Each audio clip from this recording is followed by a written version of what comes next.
GK centre. आज हम करने वाले हैं उत्तराखंड टेस्ट सीरीज का पार्ट 15। इससे पहले के पार्ट देखने के लिए आप लोग प्लेलिस्ट में जा सकते हैं। तो चलिए शुरू करते हैं। पहला क्वेश्चन है, किस पवार वंशीय शासक की मृत्यु के बाद उसकी 60 रानियां सती हो गई थी? तो वह राजा था श्याम शाह। श्याम शाह की मृत्यु अलकनंदा के घाट पर पाँव फिसलने से हुई थी। यह भी आप लोग याद रखेंगे। चलिए बढ़ते हैं अगले क्वेश्चन की ओर। वास्तु शिरोमणि ग्रंथ की रचना किसने की थी? तो कवि शंकर देव ने वास्तु शिरोमणि ग्रंथ की रचना की थी। अगला प्रश्न है, परमार वंश में गर्भभंजन की उपाधि किसे मिली थी? तो परमार वंश में गर्भभंजन की उपाधि मिली थी महीपति शाह को। Early Jesuit travels in central Asia किसकी पुस्तक है? तो इस पुस्तक के राइटर हैं सी बेसिल। क्वेश्चन नंबर 5 है, the Jesuit and the great Mughal के लेखक कौन है? तो वे हैं श्री मैकलगन।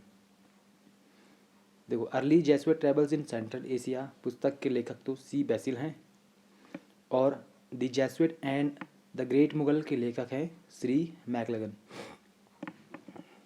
अगला क्वेश्चन है, महीपति शाह के सेनापति के नाम क्या थे? तो महीपति शाह के मुख्यतः 3 सेनापति थे जिनके नाम हैं माधो सिंह भंडारी, रिखोला लोधी और बनवारी दास। इन तीनों को आप लोग याद रखेंगे। अगला क्वेश्चन है, ऋषिकेश में स्थित भरत मंदिर की मूर्ति की आंख निकालने वाला राजा कौन था? तो यह था महीपति शाह। इससे पहले इसने नागा साधुओं की हत्या भी की थी, जिसका पश्चाताप करने के लिए यह ऋषिकेश में स्थित भरत मंदिर में गया था, लेकिन इसने वहाँ मूर्ति की आंखें निकाल दी थी। तो वो राजा कौन था? महीपति शाह। रोटी सूची प्रथा का प्रारंभ किस राजा ने किया था? तो रोटी सूची प्रथा का प्रारंभ करने वाला राजा था महीपति शाह। अगला है, टाइपिंग मिस्टेक हो गई यहाँ पे। मोलाराम ने किसे महाप्रचंड भुजदंड कहा था? तो मोलाराम ने महाप्रचंड भुजदंड कहा था महीपति शाह को।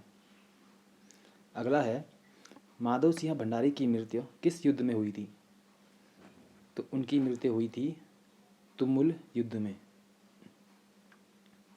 अगला क्वेश्चन है, महीपति शाह के बाद कौन उनका उत्तराधिकारी बना था? तो महीपति शाह के बाद उत्तराधिकारी बना था पृथ्वीपति शाह, लेकिन ये अल्पवयस्क थे और अल्पवयस्क होने के कारण इनकी संरक्षिका बनाया गया था महारानी कर्णावती को। देखिए, वही क्वेश्चन है, पृथ्वीपति शाह की संरक्षिका कौन थी? तो वह थी महारानी कर्णावती। नागकटी रानी के नाम से किसे जाना जाता है? तो इसका आंसर है रानी कर्णावती। क्यों जाना जाता है? देखो, 1636 में किस मुगल सेनापति ने दून घाटी पर आक्रमण किया था? तो वह था नवाजत खां।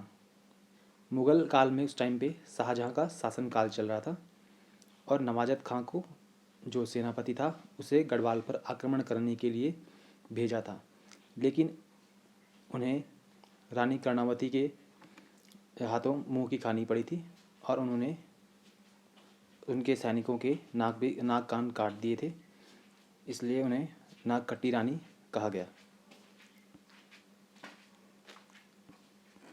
अगला क्वेश्चन है, किस परमार वंश के राजा ने राजगढ़ी को दूसरी राजधानी बनाया था? तो राजगढ़ी को दूसरी राजधानी बनाने वाला शासक जो था वह था पृथ्वीपति शाह। अगला क्वेश्चन है, गढ़वाल के किस राजा ने सुलेमान सिकोह को शरण दी थी? तो वह राजा भी था पृथ्वीपति शाह। तो सुलेमान सिकोह जो था दारा सिकोह का पुत्र था। सामूगढ़ का युद्ध 1658 में होने के बाद दारा सिकोह ने अपने पुत्र सुलेमान सिकोह को जो था गढ़वाल में भेजा था शरण लेने के लिए, और उस टाइम पे राजा था गढ़वाल का पृथ्वीपति शाह, जिसने उसे शरण दी थी। अगला क्वेश्चन है, पराक्रमी राजा का डरपोक पुत्र किसे कहा जाता है? तो वह कहा जाता है मेदिनी शाह को। या मेदिनी शाह जो था पृथ्वीपति शाह का पुत्र था और सुलेमान सिकोह को औरंगजेब के दरबार में पेश करने वाला भी यही मेदिनी शाह था। इसलिए पृथ्वीपति शाह ने इसे देश निकाला दे दिया था। अगला क्वेश्चन है, औरंगजेब ने सुलेमान सिकोह को पकड़ने के लिए किसे गढ़वाल भेजा था? तो अपने सेनापति जय सिंह को भेजा था। सॉरी, मंत्री था, मंत्री जय सिंह को भेजा था। देखो 1635 में तो प्रथम मुगल आक्रमण हुआ था। 1655 में दोबारा से शाहजहाँ ने एक मुगल सेनापति को भेजा था। इसका नाम था खलीतुल्ला खां। आज का अंतिम क्वेश्चन है, हाटकोटी की संधि किसके बीच हुई थी? तो हाटकोटी की संधि हुई थी पृथ्वीपति शाह व मंदाता प्रकाश के बीच। ये मंदाता प्रकाश कौन था? तो यह था सिरमौर का राजा। तो आज भी हमने देखे 20 क्वेश्चन। से पहले के क्वेश्चन देखने के लिए आप लोग प्लेलिस्ट में चेक कर सकते हैं। तब तक के लिए धन्यवाद।